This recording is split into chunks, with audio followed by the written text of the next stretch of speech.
Hello and welcome to this episode of Hospitality Talks. And today I'm absolutely thrilled to be joined by Anthony Knight, who is Sales and Marketing Director of Incipio Group. Anthony, welcome. Hello, Katie. How are you? I'm very well, thank you. All the better for seeing you, obviously. Anthony, would you like to tell anybody out there that's watching exactly who you are and who Incipio Group is? Yeah, absolutely. So I'm Anthony. I joined Incipio Group, I think a week before we all went into lockdown back in April or March last year. So that was interesting. I head up the sales and marketing here at the group, and Incipio. It's a really exciting hospitality group, 6 venues in London, a few more which are opening this year. And we take forgotten places or newly discovered places and turn them into something beautiful. Fantastic. What a lovely description. So, Anthony, you joined just before lockdown. Ideal. Timing is everything. How have you used lockdown? Because obviously you've not been doing maybe what would be traditionally the sort of sales and marketing director role, and obviously the company will have been doing different things other than just being a traditional hospitality company. So how have you used the last sort of 15 months? I think we did what everyone else did in the first few weeks, and sort of, it was just one big crazy whiz pot of trying to predict what was coming up and what we should be doing. We got into our groove probably about 6 weeks into it when we realised that things probably weren't going to change for quite a while. So we used that time, we kind of shut up shop. We didn't do any of the restaurant kits, we didn't do any of the cocktail deliveries or online events like that. We went very internalized and focused on our team. So the first thing Ed, our CEO, did was say, right, we've got to look after our people. And before furlough was announced, we all agreed, sorry, sirens in the background. We all agreed to take a pay cut, basically, across all salaried roles to make sure that we could look after our site teams. And that was really important to all of us. And that approach went all the way through for the last 14 months. So we very much focused on our team and made sure that they were in the best possible position to kind of come through this with us. And every possible system up for sort of changing we did. So we looked at our ecosystem, we looked at our CRM, our booking platforms, our people platforms, and we used that time to change literally absolutely everything to make sure that when we were coming out of lockdown, we were sort of all cylinders ready to go and make the most of it. Didn't quite think that we were going to go back into a couple of lockdowns, which was equally, as frustrating as exciting as the past 6 months in terms of getting everything ready. But here we are today, ready to go, maybe 19th of July. Well, fingers crossed. And actually, Anthony, we're speaking the day after the announcement has been made that we will be doing another 4 weeks of lockdown through to the 19th of July. And obviously, last night, other than reaching for a bottle of wine, what were your sort of immediate thoughts on that? We're really frustrated. A number of our sites are late night venues. We are large venues. We've had to make so many changes, whether trying to get that indoor outdoor clarification sorted. I think frustration and disappointment is just sums it up perfectly. Reassured that the language coming out is that the 19th of July is going to be that final end date, but we have been told that a couple of times before, and I think as a company it just stops you. It stops that confidence in terms of really committing to opening things up, employing, opening new venues. We've got a new nightclub, a new late night venue, which we've been wanting to open for 8 months. And I know lots and lots of companies are in that same position. And yeah, how can you prepare if you have no confidence on what's going to happen in 2, 3, 4, 5 weeks' time? Mm-hmm. And other than that lack of ability to prepare, what other frustrations have sort of reared their ugly heads in the last sort of 12 to 15 months for you guys? I think the obvious one is recruitment. I think stats London alone, it's 700,000 hospitality jobs have vanished, gone.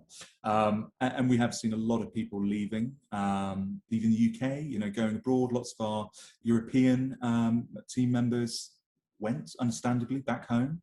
And I think from our side of things, it's not just a case of not having people to deliver products or deliver our experiences anymore, but we're seeing it affect all departments within the group. So from a marketing point of view, we're massively focused on experience, whether that's delivering events, whether it's just making sure people have a fantastic time. We're going above and beyond for those special moments. And that's what creates an amazing day or night out in one of our venues. And what we're seeing now is we just can't do it. We can't deliver it. We don't have enough people in our venues, and we can't find people quick enough to be able to deliver it. Yeah. So the big brunch parties, which absolutely would help with atmosphere building, when everyone's got to stay seated, you know, down on their spot, on their table, would be absolutely amazing for us right now. Mm-hmm. But we don't have the team. We can't find people. Same thing, we've got a new street food concept for one of our venues that we're, again, itching to open. We can't find any chefs. So that's not just hitting the money side of things. That means that right now in one of our venues, we're a food operator down, which means that we've got less of an offering to offer our guests, which is one of our USPs.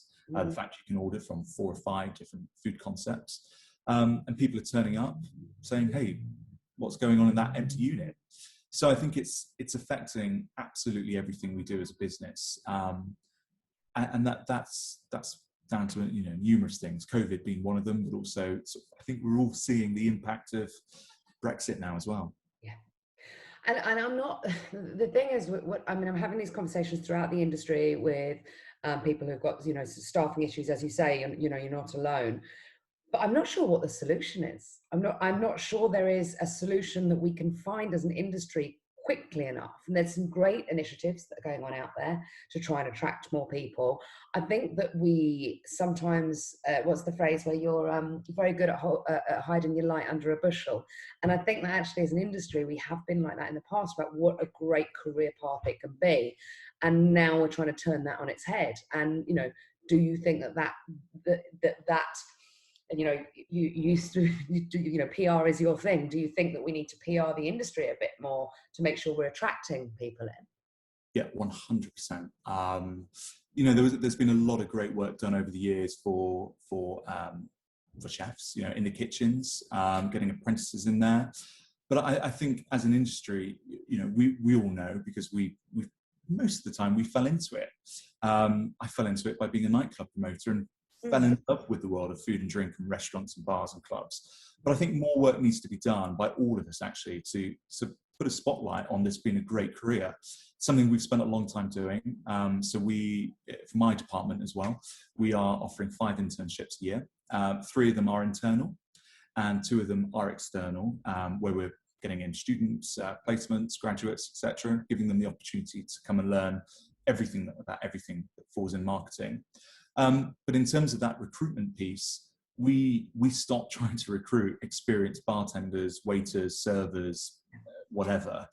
And we've actually recruited people with no hospitality experience at all. And what we're doing at the moment, we've got an incredible head of people, Josie Adams, who is kind of put her hands up about 2 months ago and said, I think we're going to struggle here. Let's go outside of the normal way of recruiting. Recruit young people who are desperate to work, and we'll give them all the training and development at our own cost, of course, to make sure that, you know, they've found a job which they're fantastic at, and they want to grow in. So right now we've got dancers, we've got a ballerina working with us, we have an Arsenal Academy footballer working in our new venue. So it's exciting because you're seeing people have first-time experience within hospitality, and they do bring a freshness and a vibrancy to the role. But equally, it's an incredible commitment from our part as well as theirs to make sure that we're bringing in great people to deliver great experiences. Yeah. And I think, you know, that there is some argument, you know, you say about the vibrancy and the freshness that they're bringing to the industry. You know, there is some argument that attitude, and a personality is everything, and you can kind of train the rest.